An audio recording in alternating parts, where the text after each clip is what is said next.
For Saanich Gulf Islands. Thank you, Mr. Speaker. It's an honour to be able to rise today to speak to Bill C-26, a bill to enhance the Canada Pension Plan. I want to start by lamenting once again this morning, as I did this morning, the time allocation, bringing this debate to a premature end of time. I think this is one of those times, particularly with the degree of controversy which I will return over the drop-off provisions in this bill and how they unequally impact women in this country, that we really should have more time for debate and more time for ensuring that we have all the facts. But I do want to take a moment to say that if there's anything sadder than watching Liberals fall short of their promises, it's Conservatives jumping on them for doing about 1/10 of what the Conservatives did when they had power. The use of time allocation was constant in the 41st Parliament, and I know a lot of you who are currently heckling me weren't with us in the 41st Parliament, but I can assure you we had no time to turn around before there was yet another time allocation. It broke through all historical records. But this does not excuse Liberals doing the same thing. So I would urge members on both sides of the House to consider what we really want in terms of parliamentary decorum, in terms of being able to address bills and get them through the House in an expeditious way, while also ensuring that we don't trample on the rights of each of us here as members of Parliament to do the work we were elected to do, which is to study the legislation, provide suggestions, work together, and produce what the people of Canada want, which is parliamentarians who see the big picture and are prepared to put their heads together to come up with better legislation by taking the time that's needed. So time allocation is in no one's interest here, and I very much regret that the current government has brought it in now for the 9th time. But again, for those who live in glass houses, I'll remind you that there was 100 times that time allocation was brought in the 41st Parliament. And I urge the Liberals in this place to consider what is the threshold against which you strive to achieve your goals.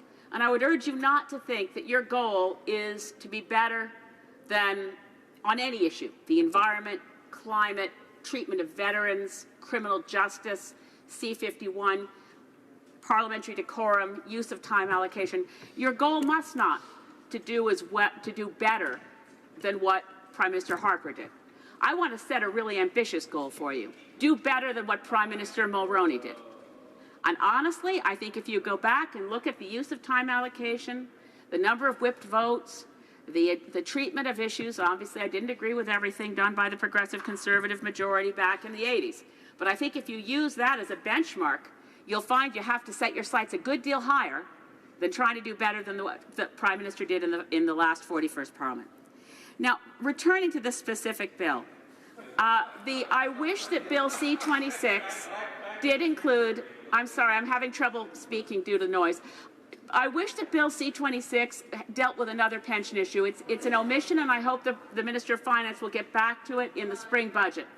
It is an egregious situation that affects a minority of pensioners, for sure, but they are the very people we should do the most to honor. These are people receiving pensions who are, through the Superannuation Act, deprived their spousal benefit if they were a veteran, so a retired service person, retired RCMP, and other retired categories of public servants who, if they have remarried over the age of 60, are deprived spousal benefits on their death. Now, this is a terrible injustice to a lot of constituents in my community in Saanich Gulf Islands. I know a lot of other members of Parliament are aware of this. It's due to the most anachronistic of all pension rules. It goes back to the Boer War, and it was called the Gold Digger Clause. Because the idea in those days, now I don't mind saying I'm 62.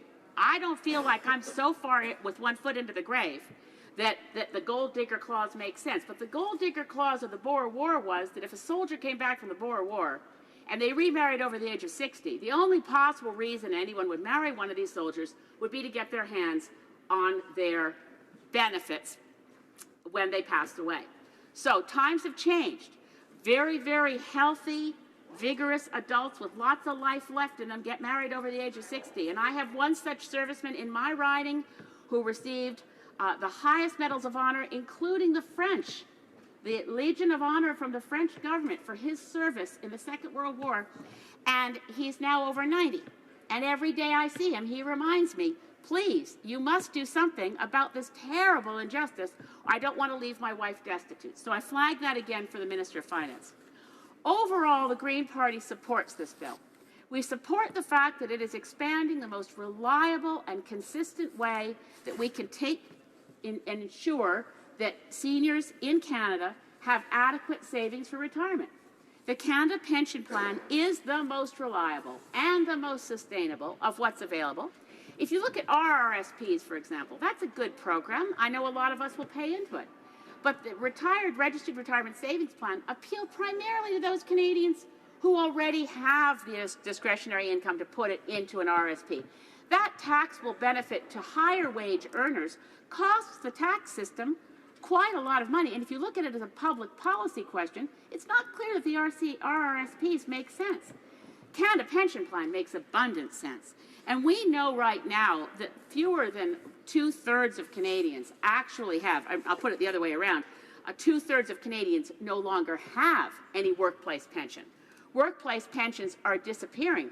More and more Canadians have inadequate savings for retirement, so the workplace pension plans are shrinking at the same time that we have what's sometimes called the grey tsunami. We know we have a demographic with many more people about to enter retirement. By the way, I commend the government of the day for returning retirement age to age 65. That's commendable. What we do need to enhance CPP benefits. There's no question that overall this bill is going in the right direction. We do know that right now the median value of retirement assets for Canadians between 55 and 64 with no accrued employer pension benefit is under $4,000. We know we need to augment CPP. Only 1 in 5 Canadians have adequately saved for their retirement. And it's all well and good for some members in this place to say Canadians should plan ahead. It's their responsibility to figure out how to save for their retirement. This is a very small cost of a public program with the cost split between the employer and the employee to make sure that people have adequate savings for retirement.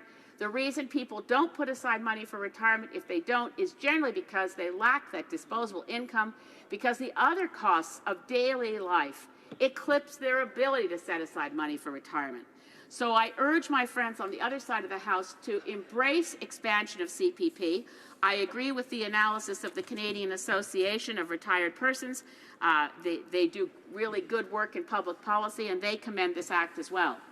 So that brings me to the point where I do wish we had time in this place, and I wish the Minister of Finance and Minister of Social Development could have provided in committee, by accepting amendments, a fix to what looked like initially an oversight, and that's the dropout provisions for disability and child rearing to ensure gender parity. Now, the Minister of Social Development and the Minister of Finance have both said that they can fix this problem by renegotiating terms with the provinces. I wish they had fixed it while they had the chance in committee, and they still have the opportunity to fix it if they're willing to accept amendments when we get through this process. But at this point, there's been no sign of a willingness to accept amendments, and we are left with hoping for public pressure to continue in what both ministers, Minister for Social Development and Minister for Finance, say they're willing to do by changing the terminology in the negotiated agreements with the provinces.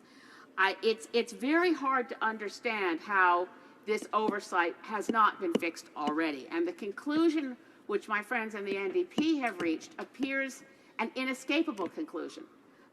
On the evidence we have before us, it appears that this bill will disadvantage women for no apparent reason other than an oversight. Now, I did have a brief moment to discuss this with the Minister of Finance earlier this morning, and his position is to do what the NDP asked now would result in a transfer of wealth from poorer women to wealthier women because of the way the calculation works. Unfortunately, I don't have the full facts on this. I have a 30-second conversation with the Minister of Finance, which is what happens when you have time allocation and inadequate time for debate. So I'm left with the dreadful conclusion that with the chance to bring in a really strong bill, which would have no negatives attached to it, which is what C-26 was when I first read it, the NDP spotted this problem. I commend the NDP for spotting it. It needs to be fixed. And with that, Mr. Speaker, I'll close.